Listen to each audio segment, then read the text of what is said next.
Je dois changer Faire la d'appli. transposition. Oui, c'est la transposition, c'est dans... Je vous invite à prendre place. On va commencer notre culte.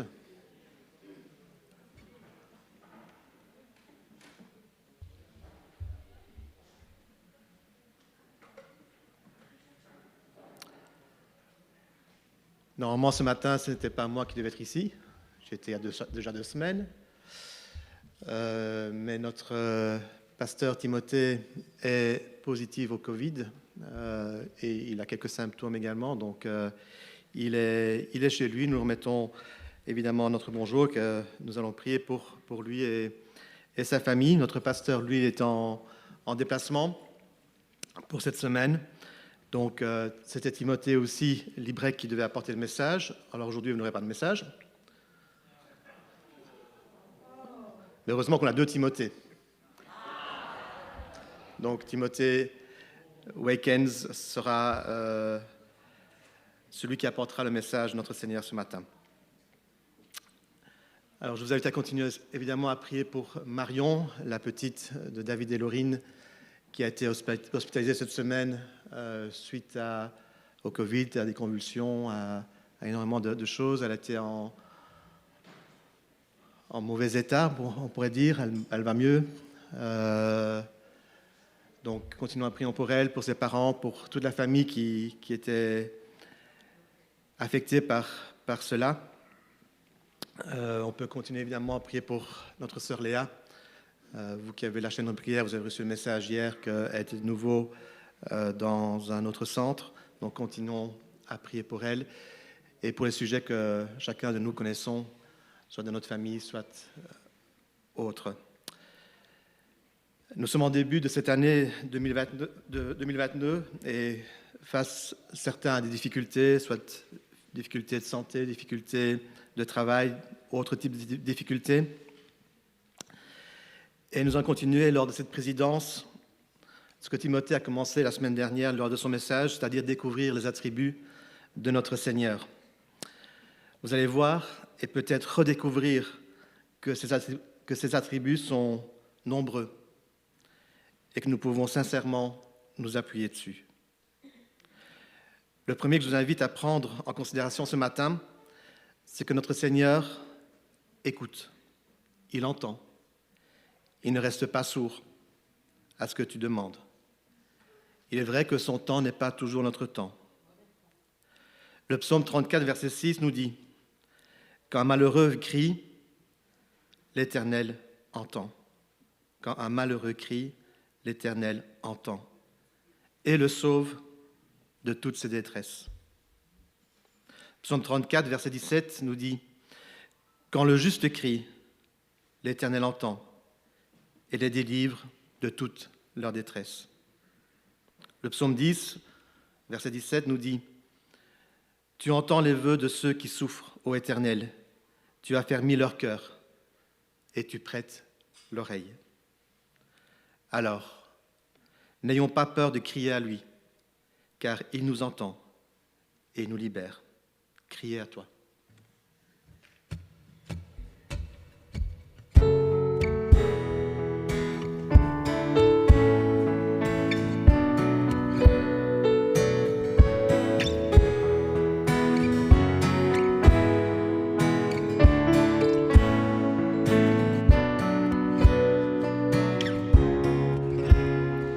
Sauter le biche après l'eau d'un ruisseau, là aussi au Seigneur.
Je veux crier à toi plutôt que de me plaindre.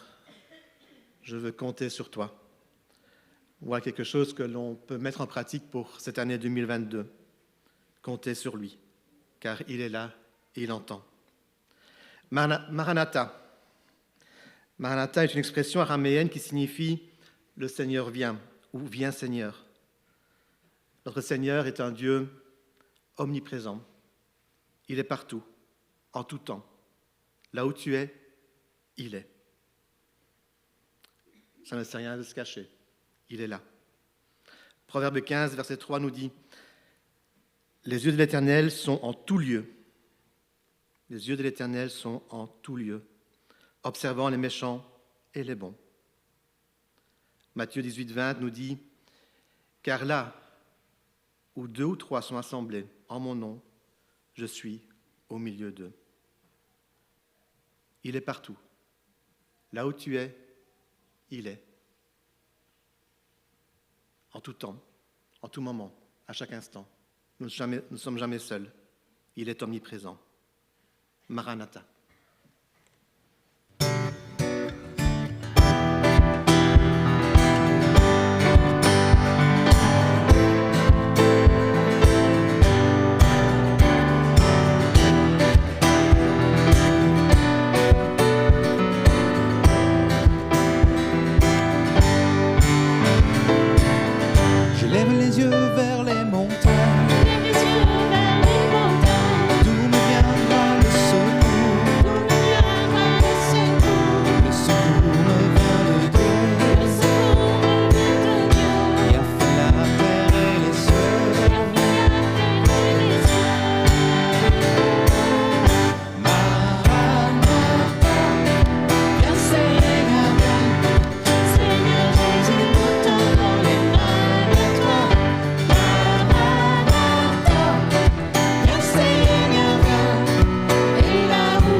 Et là où tu es, prends-nous avec toi. Vous savez quoi?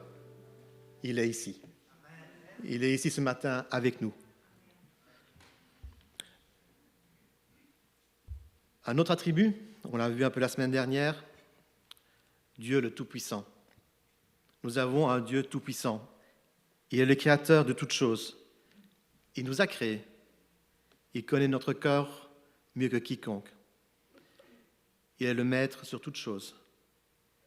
Il est omnipotent. Matthieu 19, 26 nous dit, Jésus les regarda et leur dit, aux hommes, cela est impossible, mais à Dieu, tout est possible. Parfois, on se tourne vers les hommes pour solutionner un problème ou l'autre et on oublie Dieu. Les hommes proposent des réponses, des solutions, mais ne fonctionnent pas. Mais est-ce que nous nous tournons vers Dieu pour lui demander son aide? Est-ce que nous nous tournons vers Dieu pour avoir sa toute-puissance avec nous? Est-ce que nous lui faisons confiance? Toute une série de questions qui sont là devant nous. Et nous pouvons chanter El Shaddai.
bien qu'on s'arrête un petit instant pour prier pour ces enfants qui viennent de sortir, pour les moniteurs qui vont les enseigner. Je pense qu'il est important qu'on remette nos enfants, nos petits-enfants et les moniteurs entre les mains de notre Seigneur. Prions. Seigneur, te remercions pour les enfants que tu nous as donnés, ces enfants qui vont maintenant être à l'écoute de ta parole aussi. Puisses-tu toucher leur cœur dès leur plus jeune âge, que les moniteurs que tu as choisis puissent leur transmettre l'amour que tu as pour eux, et que bientôt dans leur vie ils puissent comprendre que tu les aimes, que tu es mort pour eux sur cette croix, que tu les as libérés du péché, et qu'ils puissent marcher avec toi, la main dans la main, tout au long de leur vie. Nous te le demandons dans le bon nom de ton Fils Jésus. Amen. Le psaume 23. Si vous voulez, vous pouvez le prendre dans vos Bibles. On va le lire en entier. Le psaume 23. Cantique de David. L'Éternel est mon berger. Je ne manquerai de rien. Il me fait reposer dans de verts pâturages. Il me dirige près des eaux paisibles. Il restaure mon âme. Il me conduit dans les sentiers de la justice, à cause de son nom. Quand je marche dans la vallée de l'ombre de la mort, je ne crains aucun mal, car tu es avec moi. Je répète, quand je marche dans la vallée de l'ombre de la mort, je ne crains aucun mal, car tu es avec moi. Ta houlette et ton bâton me rassurent. Tu dresses devant moi une table en face de mes adversaires. Tu oins d'huile ma tête et ma coupe déborde. Oui, le bonheur et la grâce m'accompagneront tous les jours de ma vie, et j'habiterai dans la maison de l'Éternel jusqu'à la fin de mes jours. Le Seigneur, il est un guide, il est un défenseur. Il nous réconforte, il désire nous donner le bonheur. Il nous restaure, il nous donne du repos. Et Timothée avait choisi un chant pour ce matin que notre groupe de louanges va nous apprendre, qui s'appelle « Là dans le feu ». Écoutez les paroles, elles sont profondes et riches. Écoutez.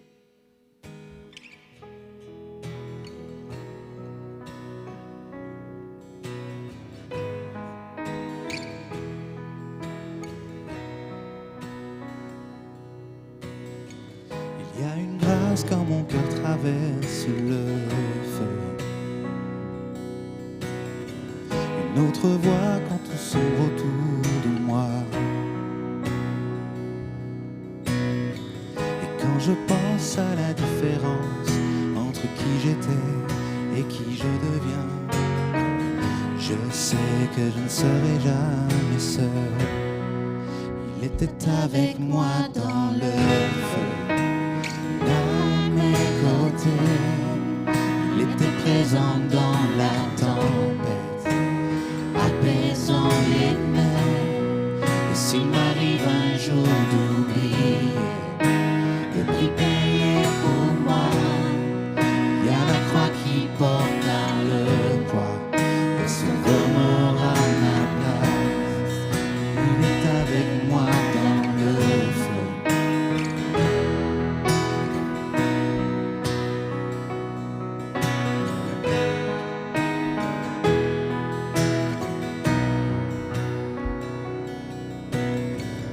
Toute ma dette a quitté, oui, à tout jamais. Le péché n'a plus aucun pouvoir sur ma vie. Et s'il m'arrivait de retomber entre qui j'étais et qui je deviens, quand bien même je ne céderai pas à ce monde,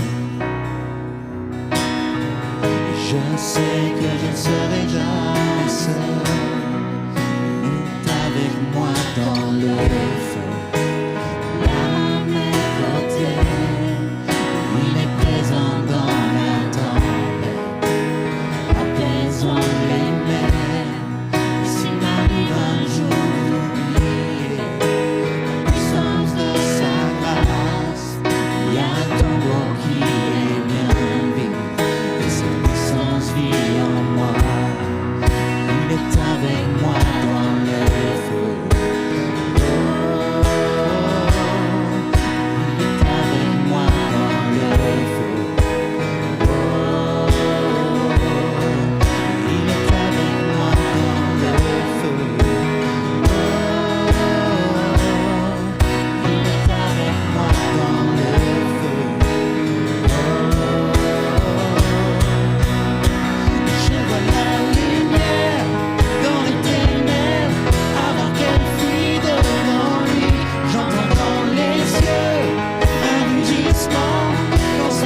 qui était et qui est et sera à jamais. Peu importe ce qu'il adviendra, entre qui je suis et qui je deviens, je sais que je ne serai jamais seul. Je sais que je ne serai jamais seul. Il sera avec moi dans le feu, à mes côtés. Il sera présent dans la tempête, apaisant les mers. Et s'il m'arrive un jour d'oublier ta bonté envers moi, je me réjouirai même dans l'épreuve, car je sais que tu es là.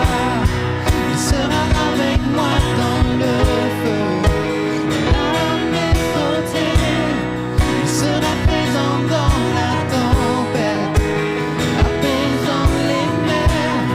Et s'il m'arrive un jour d'oublier ta bonté envers moi, je me réjouirai même dans l'épreuve, car je sais que tu es là. Je me réjouirai même dans l'épreuve, car je sais que tu es là. Je me réjouirai même dans l'épreuve, car je sais que tu es là.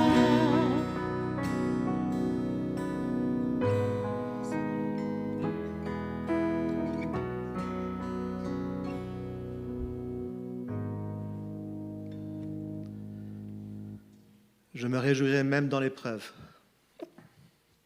Est-ce que vous savez faire ça, vous? Vous réjouir même dans l'épreuve?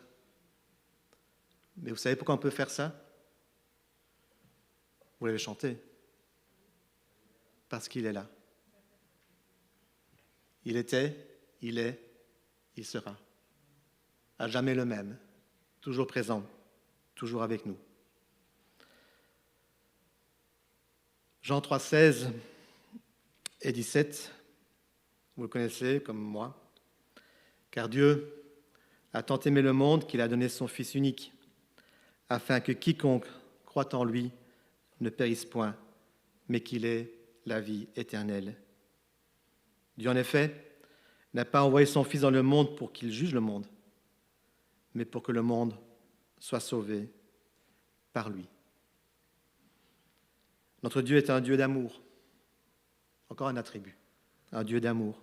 Il nous aime tous et désire que notre monde soit sauvé. Jésus n'est pas venu pour un seul homme, pas pour une seule femme, pas pour une seule personne. Non, il est venu pour tous les hommes, pour toutes les femmes, de tout temps, qui acceptent de s'arrêter un temps, d'écouter le message de l'Évangile et d'accepter que oui, ils sont pécheurs, je suis pécheur, et que j'ai besoin, que nous avons besoin d'un Sauveur, notre Sauveur Jésus-Christ, qui s'est donné sur cette croix pour nous. Et ceux qui ont compris cela,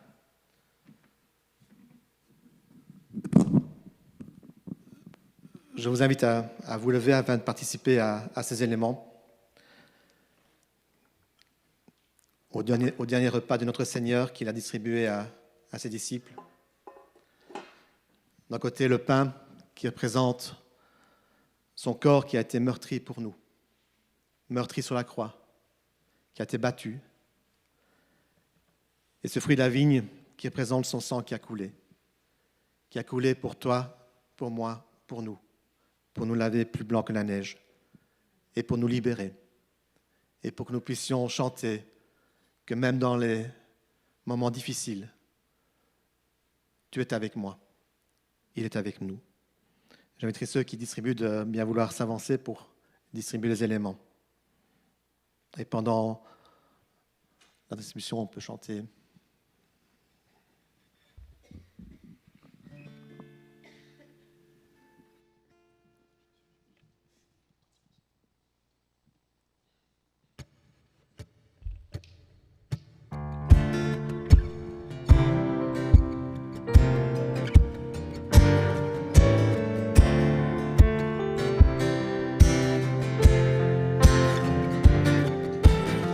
Jésus, j'élève ma voix vers toi, car tu as tout pardonné, tout ce qui m'accablait. Jésus, j'élève ma voix vers toi, pour moi tu as tout donné, oh je veux te louer. Même si tout basculait, si la peur venait m'envahir, rien ne pouvait taire ton amour,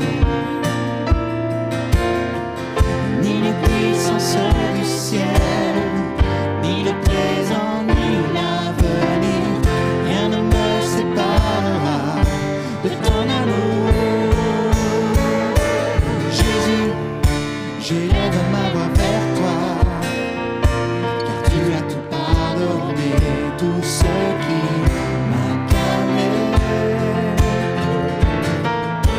Jésus, j'élève ma voix vers toi, pour moi tu as tout donné, oh je veux te louer.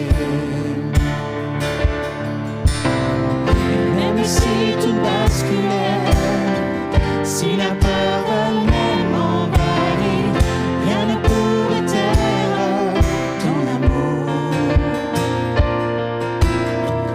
ni les puissances du ciel, ni le présent, ni l'avenir, rien ne me séparera de ton amour. Jésus, j'élève ma voix vers toi, car tu as tout pardonné, tout ce qui m'accablait. Jésus, j'élève ma voix vers toi, pour moi tu as tout donné, oh je veux te louer.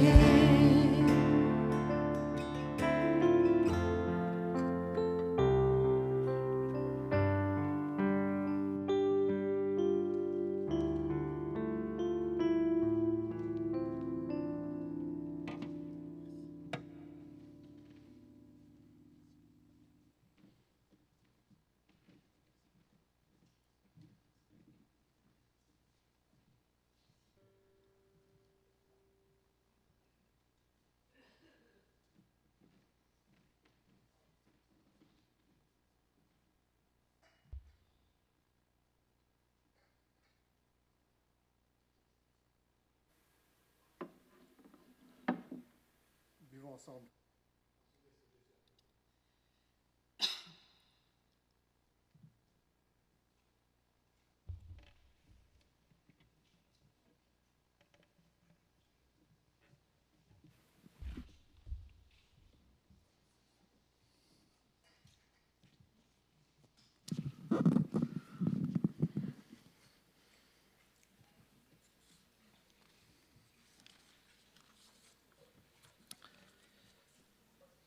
Juste avant le message, nous allons encore chanter un chant. Mais avant ça, j'ai envie de vous lire quelques paroles de ce chant qui nous donne encore toute une série de qualités de notre Seigneur. Tu es là, présent parmi nous, agissant parmi nous, transformant nos cœurs, guérissant nos cœurs, transformant nos vies. Tu restaures les cœurs brisés. Tu traces un chemin. Tu opères des miracles. Tu tiens tes promesses. Lumière dans les ténèbres. Mon Dieu, c'est ce que tu es. Tu es tout ça. Pour moi, pour nous.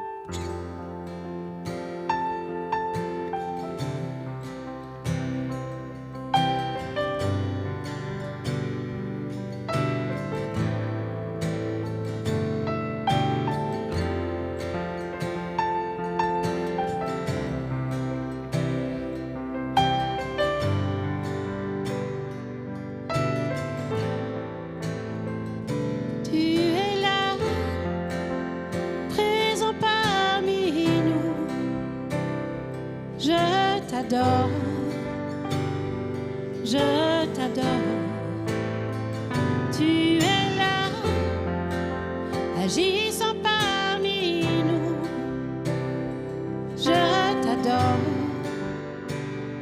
je t'adore.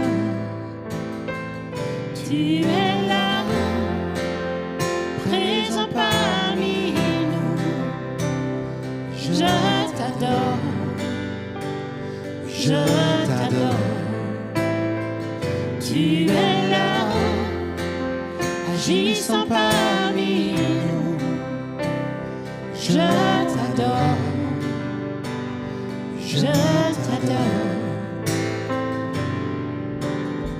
Tu traces un chemin au cœur des miracles. Tu tiens tes promesses, lumière dans les ténèbres.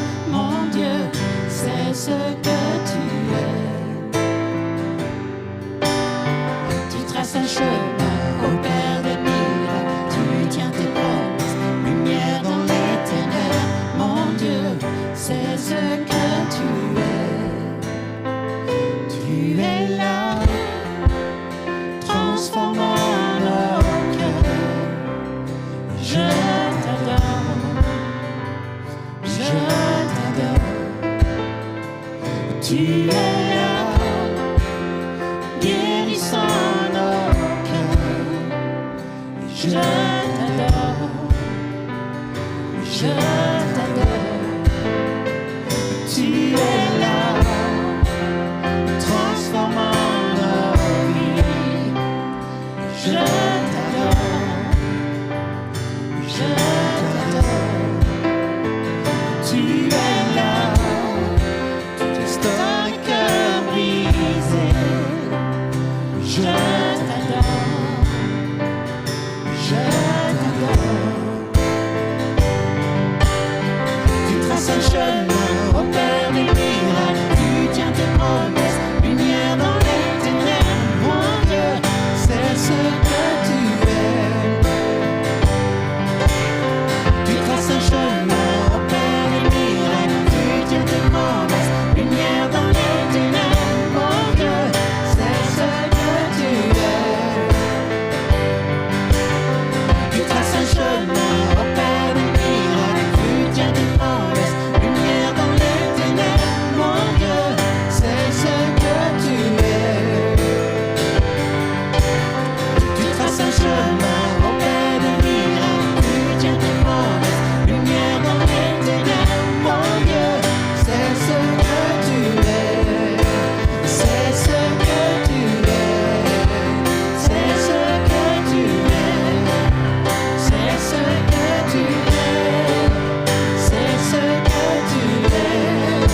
C'est ce que tu es.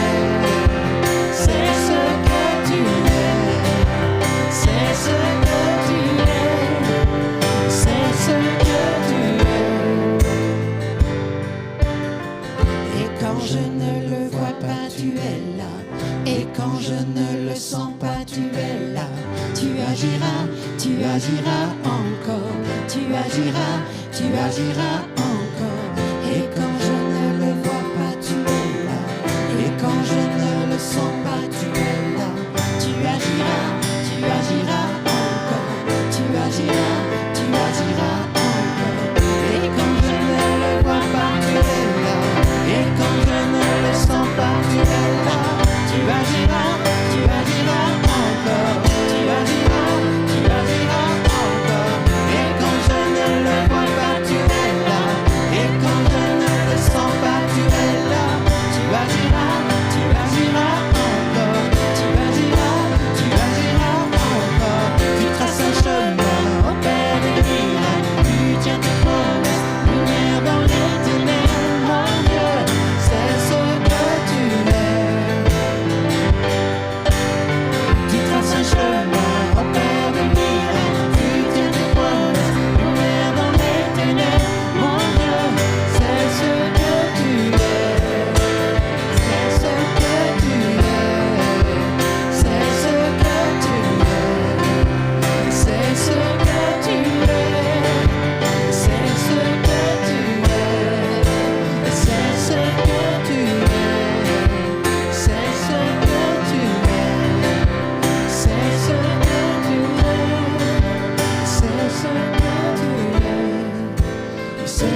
C'est ce que tu es, c'est ce que tu es, c'est ce que tu es.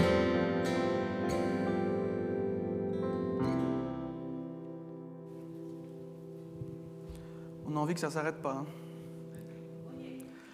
À bon entendeur, un culte 100% louange, ça pourrait faire du bien. Hein.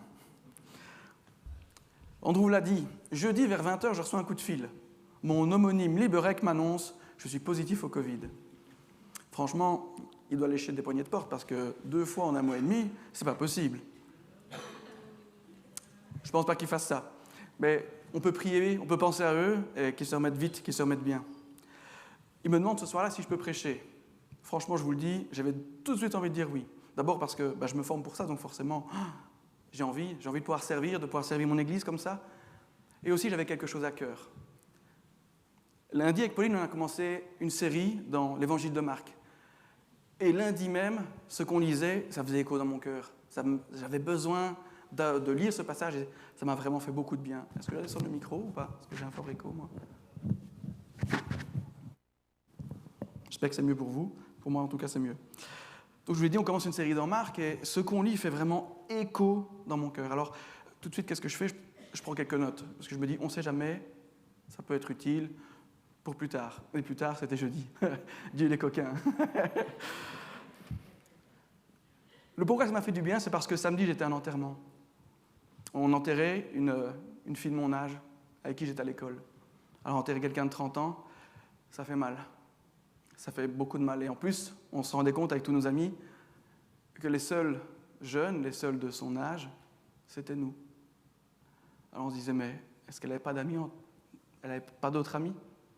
Ça faisait des années que je ne l'avais plus vue. On avait passé des années ensemble, en primaire, en maternelle, une partie des secondaires. J'aimais beaucoup ses parents qui étaient très gentils, de fervents catholiques, qui avaient été, il y a 11 ans de ça, très déçus dans leur foi parce que leur fils aîné avait été poignardé dans un festival où on était bénévole. J'ai perdu 2 amis de la même famille et ses parents ont perdu 2 enfants. Alors je ne vous dis pas toute la semaine, tout le week-end, il y a des choses qui ont remué en moi. Et j'avais besoin de me raccrocher à Dieu. Un fils poignardé, une fille emportée par le cancer en quelques mois à peine. Quelle douleur pour eux. Je ne pouvais pas m'empêcher de pleurer pour eux. L'émotion me gagne encore un peu. Mais vous savez quoi? En plongeant dans la parole de Dieu, le réconfort, je l'ai trouvé. Et ça, c'est formidable. Le réconfort. Mais qu'est-ce qui m'a réconforté? C'est ce que je vais vous livrer aujourd'hui, grâce à la parole de Dieu. Tout d'abord, un petit mot sur le contexte. On est au tout début de l'évangile de Marc. Au chapitre 1, Jésus commence son ministère après avoir été baptisé. Il fait quelques miracles à Capernaum, il chasse des démons, et puis il va ailleurs en Galilée. Et dans cet ailleurs en Galilée, il rencontre un homme lépreux qui l'aborde. « Oh, guéris-moi, tu peux me rendre pur si tu le veux. » Et Jésus lui dit, « Je le veux, sois pur. » Et il est pur. Jésus lui recommande, « Va au temple, montre-toi au prêtre, fais l'offrande qui est requise par la loi de Moïse. » Et qu'est-ce qu'il fait? Il n'écoute pas. Il fait une publicité à Jésus. Vous voyez? « Ah, lui, m'a guéri. » Genre influenceur sur Instagram aujourd'hui, vous voyez? Des pubs tout le temps. Vous regardez une vidéo, c'est coupé, ça n'arrête pas, tout le temps. Ce genre de publicité. Dans le passage qui va nous occuper aujourd'hui, qui se trouve au début du chapitre 2, les 12 premiers versets, on va présenter 4 éléments. 4 éléments qui sont vraiment importants. Le premier, c'est une priorité. Ensuite, on va voir, par rapport à cette priorité, qu'il y a une bonne et une mauvaise réaction et découvrir quelle est la réalité derrière tout ce qui se passe. Je lis le texte, les 12 premiers versets du chapitre 2, dans l'évangile de Marc. Quelques jours après, Jésus revint à Capernaum. Je vous l'ai dit, il y était, est allé en Galilée, et là il revient à Capernaum. On apprit qu'il était à la maison. Et un si grand nombre de personnes se rassemblèrent. Il n'y avait plus de place, pas même devant la porte. Il leur annonçait la parole. On vint lui amener un paralysé porté par 4 hommes. Comme ils ne pouvaient pas l'aborder à cause de la foule, ils découvrirent le toit au-dessus de l'endroit où il se tenait et descendirent par cette ouverture le brancard sur lequel le paralysé était couché. Voyant leur foi, Jésus dit au paralysé, « Mon enfant, tes péchés te sont pardonnés. » Il y avait quelques spécialistes de la loi qui étaient assis et qui se disaient en eux-mêmes, « Pourquoi cet homme parle-t-il ainsi? Il blasphème. Qui peut pardonner les péchés si ce n'est Dieu seul ?» Jésus sut aussitôt dans son esprit qu'ils raisonnaient ainsi en eux-mêmes. Et il leur dit, « Pourquoi raisonnez-vous ainsi dans vos cœurs ? Qu'est-ce qui est le plus facile à dire aux paralysés ? Tes péchés sont pardonnés ? Ou lève-toi, prends ton brancard et marche. Afin que vous sachiez que le Fils de l'homme a sur la terre le pouvoir de pardonner les péchés, je te l'ordonne, dit-il aux paralysés, lève-toi, prends ton brancard et retourne chez toi. Aussitôt il se leva, prit son brancard et sortit devant tout le monde, de sorte qu'ils étaient tous très étonnés et célébraient la gloire de Dieu en disant « Nous n'avons jamais rien vu de tel ».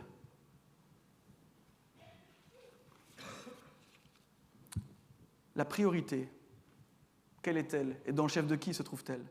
La priorité, c'est celle de Jésus et c'est le pardon des péchés. Imaginez qu'on transpose cette scène aujourd'hui. Vous avez tous du vécu, vous avez probablement des amis qui n'ont pas de chance dans leur vie. Je sais qu'un très proche ami de Bruno a subi un accident très jeune et il l'a perdu. Imaginez que vous avez un ami qui est paralysé, accident de moto, accident de voiture, je ne sais pas. Il est paralysé, cet ami. Et vous entendez par un voisin qu'il y a quelqu'un, un faiseur de miracles, un guérisseur, on ne sait pas trop, qui va venir à oui et qui pourrait répondre aux besoins, changer la situation de cet ami en question. Au début, vous êtes peut-être un peu sceptique, mais vous décidez de vous renseigner et vous voyez effectivement que ça va être le cas. Vous contactez quelques amis d'enfance communs et vous dites il faut qu'on fasse quelque chose. Je suis persuadé, au vu de ce que j'ai vu, de ce que j'ai lu, je suis persuadé qu'il peut changer les choses pour lui. Alors tous les quatre, vous vous décidez à vous mettre en route, vous allez le chercher pour le jour J, vous l'amenez ici, il y a une foule monstre, vous faites demi-tour. C'est ce qu'on pourrait faire finalement. Quand c'est noir de monde, on se dit non, ça nous est tous arrivé. Trop de gens en magasin, trop de gens à la caisse, on dit non, c'est bon, je rentre. Mais là, non, on ne se décourage pas. Ce n'est pas pour nous qu'on vient. Et surtout, on est convaincu que la situation va changer pour notre ami. Alors même s'il fait noir de monde, ce n'est pas grave. On a un démolisseur dans le tas, un pilote d'hélicoptère, alors on va ouvrir le toit, on va élitreiller le bazar, il va descendre comme ça va le faire. On pourrait faire ça. On pourrait faire ça. La situation serait à peu près la même. Mon exemple est limité, je vous l'accorde, c'est caricatural, mais aujourd'hui, c'est ce qu'on pourrait penser faire. Que ce soit aujourd'hui ou hier, dans l'évangile de Marc, le principal de ce passage, ce n'est pas la manière dont le paralytique est amené à Jésus, je vous rassure. Ce n'est pas de ça dont on va parler. Le principal de l'histoire, c'est celui-ci. D'abord, le contexte de l'histoire, 5 hommes, 4 hommes qui portent un paralytique, se présentent à Jésus parce qu'ils ont entendu ce qu'il a fait et qu'ils ont foi qu'il pourra le faire également pour leur ami. Et le principal de l'histoire, c'est que Jésus répond à leurs besoins. Ils n'ont pas reculé devant la situation, devant la foule qui les empêchait de venir. Alors, Jésus va répondre à leurs besoins, oui et non. Est-ce que vous pensez que ces hommes-là, ils ont le même but que Jésus quand ils arrivent devant lui ? Voyez la scène. Le toit est ouvert et le paralysé descend. Jésus le voit, il se retrouve au sol, il ne bouge pas. Diagnostic facile, il est paralysé. Et qu'est-ce que Jésus lui dit ? Tes péchés sont pardonnés. Allô, qu'est-ce qui se passe ? On ne s'est pas compris. Bonjour docteur, oui, bonjour, dites-moi vos symptômes. J'ai 42 fièvres, je fais de la dysenterie et je vomis tout le temps, depuis 2 jours. Ah oui, je vois, c'est une méningite. On a l'impression que le diagnostic n'est pas forcément celui qu'on attend. Il y a un homme paralysé qui a entendu qu'un lépreux avait été guéri de sa lèpre. Il arrive là et il est guéri, il est pardonné de ses péchés. Qu'est-ce qui se passe ? Pourquoi est-ce que lui, il n'a pas droit à... La réponse, en fait, elle tient déjà dans l'évangile de Marc, au chapitre 1er, versets 14 et 15. Écoutez, après que Jean-Baptiste eut été arrêté, Jésus alla en Galilée. Il proclamait la bonne nouvelle et disait, le moment est arrivé et le royaume de Dieu est proche. Changez d'attitude et croyez à la bonne nouvelle. La mission de Jésus, c'est d'annoncer la bonne nouvelle. Dans le cadre de sa mission, il se retrouve où ? À Capernaum, pour annoncer la parole. C'est ce que notre passage dit au verset 2. Et il accorde le pardon des péchés à cet homme. Jésus n'est pas aveugle. Il voit que le paralysé est effectivement paralysé, qu'il est malade. Probablement qu'il sait qu'il attend peut-être même autre chose. Mais ça, on ne le dit pas. Le passage ne le dit pas. La guérison, certes, apporterait beaucoup de joie. Qui n'a pas envie d'être guéri de ce qu'il vit aujourd'hui ? Quelle situation on n'a pas envie qui change dans nos vies ? Tout le monde veut ça. Mais Jésus voit plus loin. Il sait que la guérison, ok, le mec, voilà, lève-toi. Il va se lever, il sera content, il va retrouver des mouvements qu'il n'avait plus depuis très longtemps. Peut-être même depuis jamais. Mais Jésus va plus loin. Il a quelque chose de plus grand en ligne de mire. Parce qu'il n'est pas juste un guérisseur ou juste un faiseur de miracles. Il est, verset 10, le Fils de l'homme, le Messie. Il est le Dieu incarné. Et il est venu pour quelque chose de spécial. Et là, je vais lire mes notes parce que je la dois à un commentaire vraiment topissime, je trouve. Le pardon, c'est le plus grand miracle qu'accomplit le Seigneur à ce moment-là. Et il répond à la plus grande nécessité. Il représente le plus grand prix. Il apporte la plus grande bénédiction et les résultats les plus durables. Si le paralysé était guéri là tout de suite, il va se lever et un jour il va mourir. Fin de la guérison, puisque de toute façon il est mort. Mais Jésus apporte lui une guérison qui est bien différente, une guérison qui répond en fait à notre plus grande nécessité, celle de se retrouver en paix avec Dieu, celle qui va représenter le plus grand prix qui sera payé par Jésus-Christ lui-même, celle qui apporte la plus grande bénédiction, celle de pouvoir entrer en relation avec le Père alors que cette relation même était coupée. Et les résultats les plus durables parce qu'éternels. Il sait de toute façon que cet homme qui ne bouge pas, une fois au ciel, il sera régénéré. Et sa guérison sera bien différente. Vous savez, on a une petite fille, Constance. Hein. Vous savez, elle est là, elle est toute mignonne. Je suis très subjectif, mais je l'assume. Elle est toute mignonne, ma petite fille. Elle aime beaucoup les jus de fruits. Elle se lève le matin, après bonjour, ou plutôt après papa, c'est plutôt jus de fruits, pommes, ananas, orange, tout. Elle aime ça. Quand elle va chez papy et mamie, des smoothies. Oh là là, elle aime trop ça. Mais comme tous les enfants, elle a de la diarrhée parfois. Et dans ce cas-là, c'est un peu contre-indiqué. Alors avec Pauline, on est ses parents, on l'aime, on veut son bien, et tant que c'est dans nos mains, on veut pouvoir assurer sa santé de manière la plus durable possible. Et dans ce cas-là, on ne peut pas lui donner du jus de fruits. On sait ce qui est mieux pour elle à ce moment-là. C'est un peu la même chose ici. Le mec, il arrive, porté par ses 4 amis, sans doute il ambitionne une guérison, mais ce que Jésus lui apporte, c'est quelque chose qui est plus nécessaire à ce moment-là que la guérison même de sa maladie, de sa situation.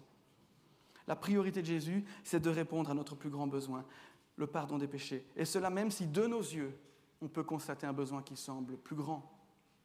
Face à cela, il y a 2 réactions, une bonne et une mauvaise. La bonne, je l'ai déjà dit, je ne vais pas trop m'attarder dessus, c'est celle qu'on voit simplement dans les 4 hommes.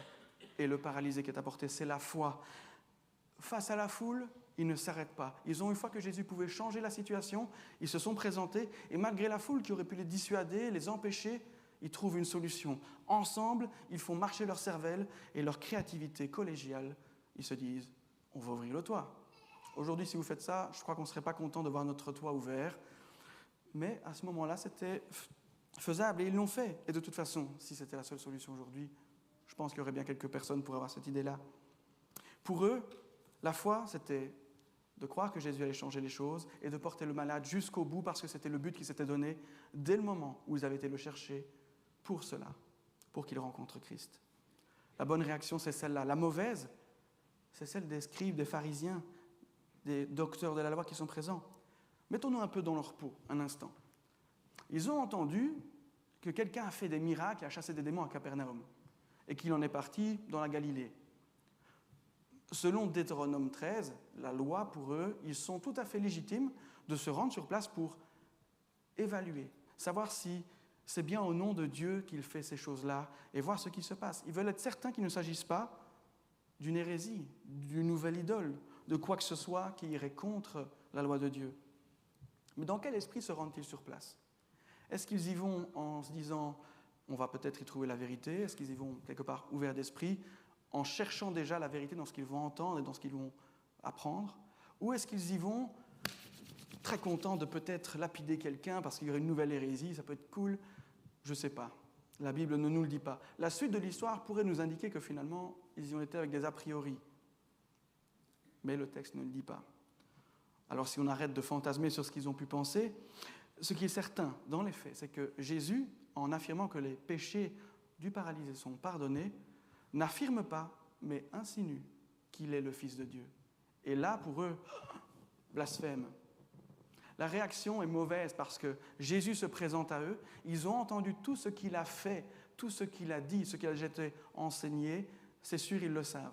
Et malgré ça, ils n'ont pas la foi. Ils attendent un Messie, ils ont tout entre les mains pour savoir qui il sera et comment il se présentera, mais ils ne le voient pas. la réaction de Jésus, elle est immédiate. On pourrait penser que sa question, au verset 9, je la relis, « Qu'est-ce qui est le plus facile à dire au paralysé ? Tes péchés sont pardonnés ? Ou lève-toi et prends ton brancard et marche ?» Cette question pourrait être rhétorique, tellement la réponse, elle est évidente. Bien sûr que pardonner les péchés à dire, c'est plus facile. Personne ne va pouvoir vérifier.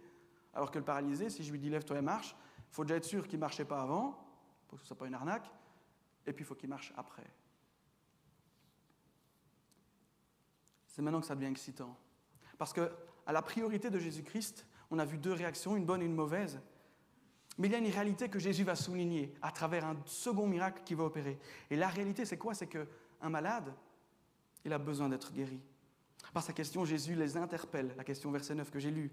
Il les interpelle. Et il opère tout de suite un second miracle dans la foulée. Pourquoi ? Verset 10. « Afin que vous sachiez que le Fils de l'homme a sur la terre le pouvoir de pardonner les péchés. » Il affirme là, texto, qu'il est Dieu. Jésus va mettre en évidence sa capacité à pardonner les péchés. Il opère la guérison de cet homme, et en faisant cela, il va souligner et expliquer. Il va souligner quoi ? Il va souligner qui il est. Jésus, le Messie, le Fils de Dieu, le Fils de l'homme, celui qui peut pardonner les péchés. Et il va expliquer. Il va expliquer quoi ? Le premier miracle, celui du pardon des péchés, par le second, la guérison du paralysé. De la même manière qu'un malade a besoin d'être guéri, un pécheur a besoin d'un sauveur, d'un rédempteur. Et c'est qui ? C'est Jésus, c'est lui. La guérison de la maladie, c'est le signe et le gage pour cet homme, ce paralysé, que ce que Jésus a dit est vrai, qu'il a véritablement le pardon des péchés. Cet homme, il peut être certain que ses péchés sont pardonnés parce que Jésus lui a dit, et ce même Jésus l'a guéri, il a opéré quelque chose de visible, alors même que le pardon des péchés est invisible et facile à dire aux yeux des hommes. C'est ce que les scribes voulaient sous-entendre. Et ce qu'il a opéré là, ce n'est pas par une puissance humaine. Et comment on le sait ? D'abord parce que c'est Jésus et qu'il le dit, parce qu'il est Dieu, mais aussi parce que le texte nous le suggère. Fin du verset 12. Qu'est-ce que confesse toute la foule qui était témoin de la scène ? Nous n'avons jamais rien vu de pareil. Jusqu'alors, jamais un guérisseur, un médecin ou qui que ce soit avait pu opérer tel miracle. S'il peut faire cela, à combien de plus forte raison a-t-il pu pardonner les péchés de cet homme ? Nous aussi, on peut être certain que nos péchés sont pardonnés, parce que Jésus lui-même l'a dit.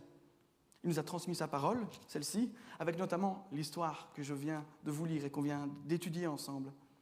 Notre espérance n'est pas vaine, elle repose sur quelqu'un de solide et de tangible, un personnage historique aussi, même si j'en doute. Si les scribes, ce jour-là, ont ouvert leur cœur après avoir vu le double miracle, et si c'est le cas, ce jour-là, ils ont appris que Jésus est véritablement le Sauveur et qu'il a l'autorité pour le pardon des péchés. Ce n'est pas impossible. Tous les scribes n'étaient pas contre Dieu. Mais le texte ne le dit pas. En ce qui nous concerne, nous avons tous nos problèmes, tous nos maladies. On peut quelque part tous ambitionner une guérison. Pauline elle-même est malade et elle souffre dans son corps des semaines plus que d'autres. Je pense à Léa, je pense à Béatrice, à Paul, à Marion et tant d'autres qu'on peut citer. Tous, à notre échelle, on peut souffrir de la maladie, de la solitude. Mais même ce qui fait souffrir ne peut fléchir la main qui nous protège et nous assure le salut. Dans l'évangile de Jean, au chapitre 10, c'est dans la parabole du bon berger, Jésus a des mots qui sont puissants pour nous et qui nous réconfortent. « Mes brebis écoutent ma voix, je les connais et elles me suivent. Je leur donne la vie éternelle. Elles ne périront jamais et personne ne pourra les arracher à ma main. Mon Père me les a donnés. Il est plus grand que tous et personne ne peut les arracher à la main de mon Père. » Même nos difficultés, quelles qu'elles soient, ne peuvent fléchir cette vérité. C'est que nous sommes entre les mains de Dieu. Et quoi qu'il arrive, il opère pour notre bien le plus ultime et le plus nécessaire, même si nous devons souffrir de voir des choses qu'on ambitionne qui n'arrivent pas ou pas quand on veut. Mais la première des guérisons qu'il veut opérer chez nous, en chacun, c'est celle qui nous est la plus nécessaire, dont nous sommes le plus nécessiteux. La guérison qui représente le plus grand prix qu'il a payé lui-même. La guérison qui apporte la plus grande bénédiction et dont les résultats sont les plus durables. Présentez-vous aux urgences de oui avec une hémorragie et un bras cassé. Je vous assure qu'ils ne soignent pas le bras cassé en premier. Parce qu'un bras d'emplâtre et une hémorragie, vous êtes mort. Ou pas loin. Il y a des priorités. Et il faut accepter parfois difficilement, parfois ça prend du temps, que celle de Jésus-Christ pour nous n'est pas forcément la nôtre. Le pardon des péchés, c'est notre plus grande nécessité parce que c'est lui qui le dit. Et s'il le dit, je sais que c'est vrai. Parce que sans lui, nous demeurons des enfants de la colère. Nous demeurons en rébellion, en relation conflictuelle avec Dieu. Le pardon des péchés, il s'est obtenu au plus grand prix, celui de la vie de Jésus-Christ. Dieu incarné au sein de l'humanité, 100% homme, 100% Dieu. Il a obtenu quoi? La rémission de nos péchés. À travers quoi? À travers sa vie vécue parfaitement et par sa mort qui a satisfait la justice qui nous condamnait même. Par sa mort et sa résurrection, aujourd'hui, je suis béni d'une relation père-fils avec le Père grâce au Fils. C'est beau, celle-là, c'est de moi, je peux la noter. Tout ce que Jésus a fait et ce pourquoi il l'a fait, il se résume quelque part dans un seul verset. Et c'est amusant, Andrew l'a cité tout à l'heure. Parce que Dieu a tant aimé le monde qu'il a donné son Fils unique afin que quiconque croit en lui et la foi, comme ces hommes et ce paralysé, ne périssent point, mais qu'ils aient la vie éternelle. Jésus a pour priorité de répondre au plus grand de tes besoins, de mes besoins. Quelle réaction est-ce qu'on va adopter face à son diagnostic?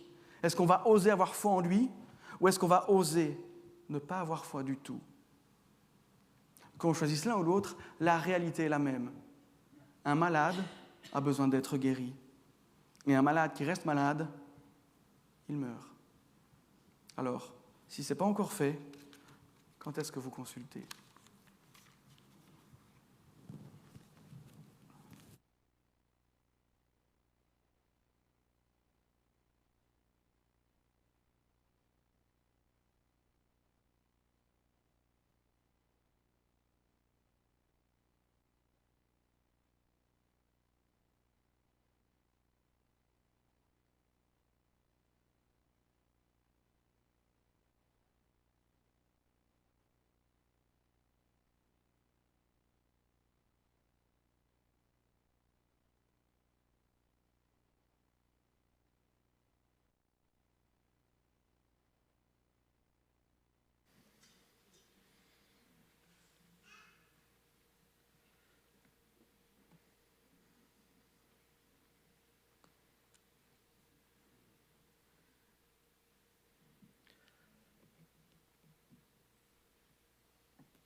Il est tôt.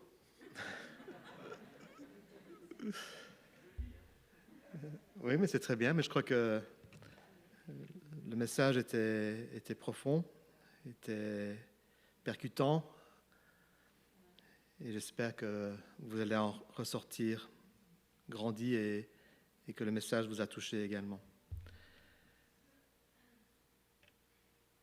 Et j'espère que ce matin, vous allez pouvoir sortir avec un ami. Nous avons tous besoin d'amis.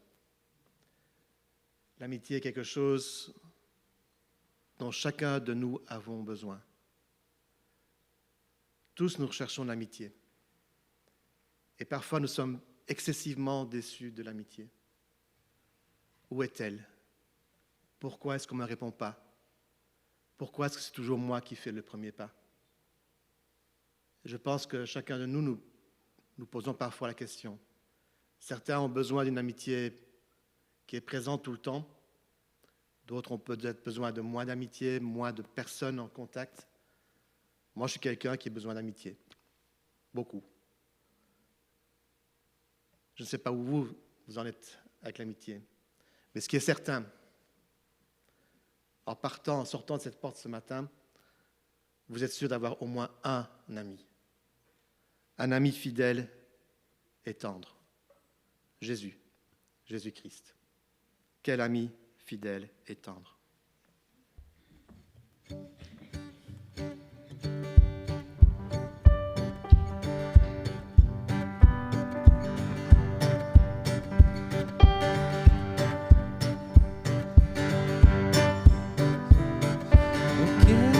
ami fidèle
Et vous savez que, comme l'histoire que Timothée vient de nous relater, nous pouvons être les amis des gens qui sont à l'extérieur. Être les amis de ces personnes qui ont tant besoin, pas d'être guéris physiquement, mais d'être guéris dans leur cœur, de recevoir le Sauveur, le seul et unique Sauveur qui peut les libérer et qui peut les guérir. Et j'aimerais bien que vous partiez ce matin avec... On va reprendre un chant, si tu veux bien. On a le temps. On va reprendre « Tu traces un chemin ». Et j'aimerais bien qu'on parte ce matin avec les promesses suivantes dans la tête. Promesse de notre Seigneur. Il est là. Il est présent parmi nous. Il agit parmi nous. Il transforme nos cœurs encore aujourd'hui. Il guérit nos cœurs. Il transforme nos vies. Il restaure les cœurs brisés. Il trace un chemin. Il opère des miracles. Il tient ses promesses. Il tient ses promesses. Il est la lumière dans les ténèbres. Mon Dieu, c'est ce que tu es. Tu traces un chemin. Bon dimanche à tous.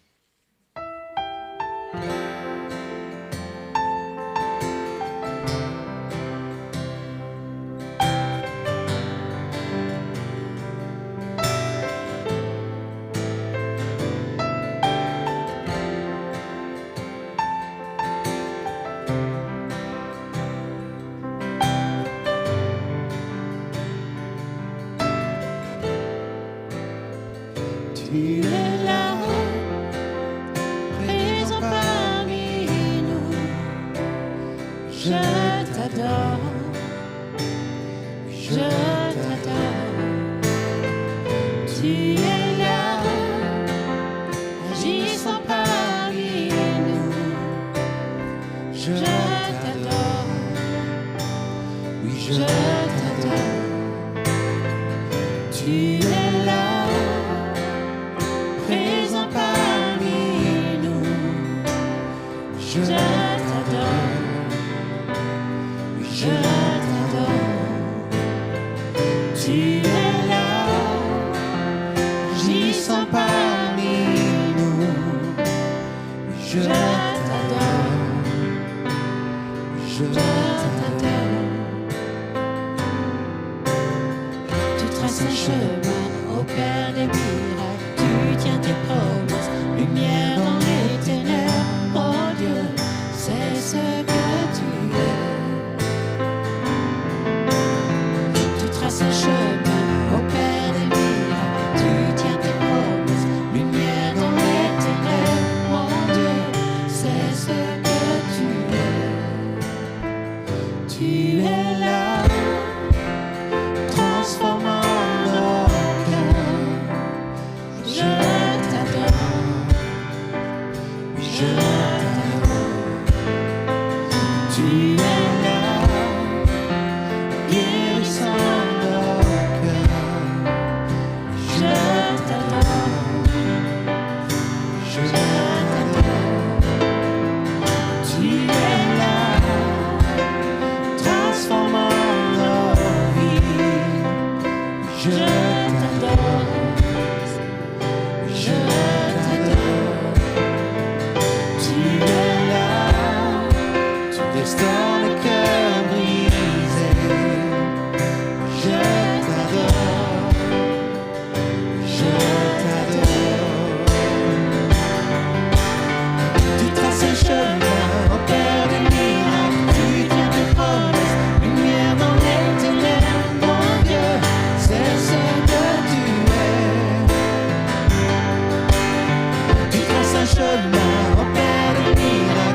es là. Et quand je ne le sens pas, tu es là. Tu agiras encore. Tu agiras encore. Et quand je ne le vois pas, tu es là. Et quand je ne le sens pas, tu es là. Tu agiras encore. Tu agiras. Et quand je ne le vois pas, tu es là. Et quand je ne le sens pas, tu es là. Tu agiras encore. Tu agiras encore. Et quand je ne le vois pas, tu es là. Et quand je ne le sens pas, tu es là. Tu agiras encore. Tu agiras encore. Tu traces un chemin, repère de miracles. Tu tiens tes promesses, lumière dans les ténèbres. Mon Dieu, c'est ce que tu es. Tu traces un chemin, repère de miracles. Tu tiens tes promesses, lumière dans les ténèbres. Mon Dieu, c'est ce que tu es. C'est ce que tu es. Et c'est ce que tu es. C'est ce que tu es. C'est ce que tu es. C'est ce que tu es. C'est ce que tu es. C'est ce que tu es.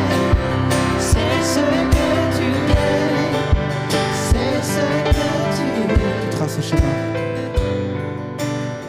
Tu traces un chemin au Père des miracles. Tu tiens tes promesses, lumière dans les ténèbres. Mon Dieu, c'est ce que tu es.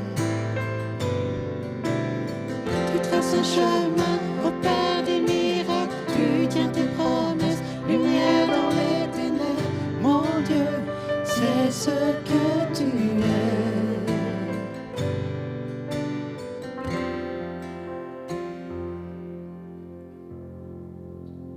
Retenez tout ce que vous avez chanté, car c'est ce qu'il est. Et je vous souhaite un bon dimanche et une bonne semaine. Amen.